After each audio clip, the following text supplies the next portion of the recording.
Hi, Dennis. Hello. Start out with a really great general question. What's the biggest emerging trend in industrial and manufacturing that you see?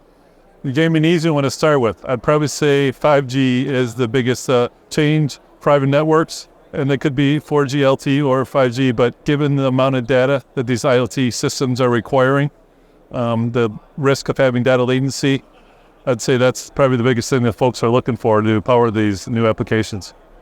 So 5G, like you said, has garnered a lot of attention, but can 4G LTE be just as good? It can. In fact, you'll notice that a lot of devices are coming out, they're 4G LTE or 5G ready. Okay. So similar, or I'd say not like the transition we just went through with the 2G, 3G sunset, that risk is really mitigated, the fact that you can handle one or both, and depending what the customers need, the amount of data, bandwidth they need, 4G LTE might be good enough to start with, and they can migrate to 5G in the future. And there's longevity. Definitely. I mean, I hate to throw this at you, but does that mean industry needs to worry about 6G? Not that I know of in my crystal ball, but I'll leave that to the smarter people to figure that one out. What about the whole trend of, well, what are customers telling you about wanting to transition away from SCADA systems? Is that hard for them? I mean, is that holding things back?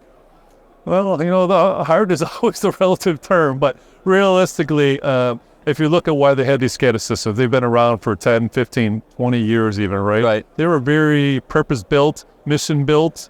Different departments had their own end application, and they all looked their own set of data. But now, with the workforce, with the pandemic we just went through, folks are working, on-site, multiple sites, at home, remote, and they want to get the same set of data. So companies are seeing ROI that says, if I can get the data to the cloud off of these SCADA systems, I can access the same set of data across all my departments for all my employees. So there really is a good ROI, and it's really gaining a lot of steam.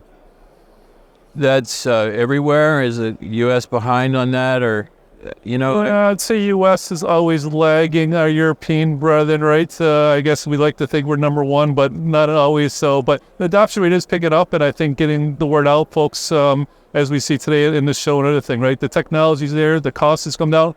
Cellular connectivity is actually broken down a lot of barriers, because the IT department is always not on my network, right? We love it, but not on my network. So the cellular capability has allowed these solutions to go in and operate off the network, so to speak, and let the adoption rate speed up.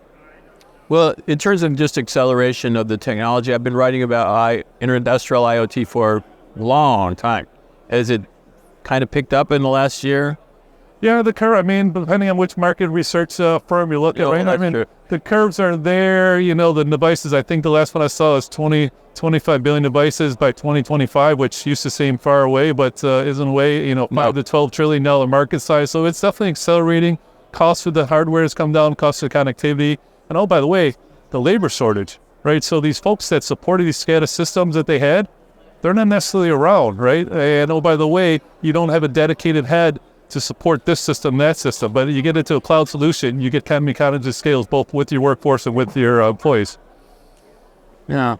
Are there any tools or services alongside industrial IoT that are required for the best success and the best ROI? Yeah, probably the basic building block is a platform. Again, look at market research. I think there's over 800 different platforms out there, but Really? You need to have a platform. Whether you want to build in-house, you want to partner with somebody, or just use off the shelf. And a lot of it depends on the application, the customization, how deep you want to go. And it's not one size fits all. It's not a right or wrong answer, but there are a lot of solutions out there, and they're very robust, but yet very easy to use. Is that your business, providing the platform? We actually, as Converge, we're MVNO, so we're really into global connectivity, right? Plugging in the device. Again, you look at IoT solutions, I want to ship a device out. I want it to work anywhere I ship this to. If I'm OEM, I'm shipping to St. Louis, New York, UK, whatever. I want it to work when I plug it in. So that's where we're getting into. But customers have kind of pulled us into, do you have a platform too? Can you do more than that? So we've kind of evolved to that. But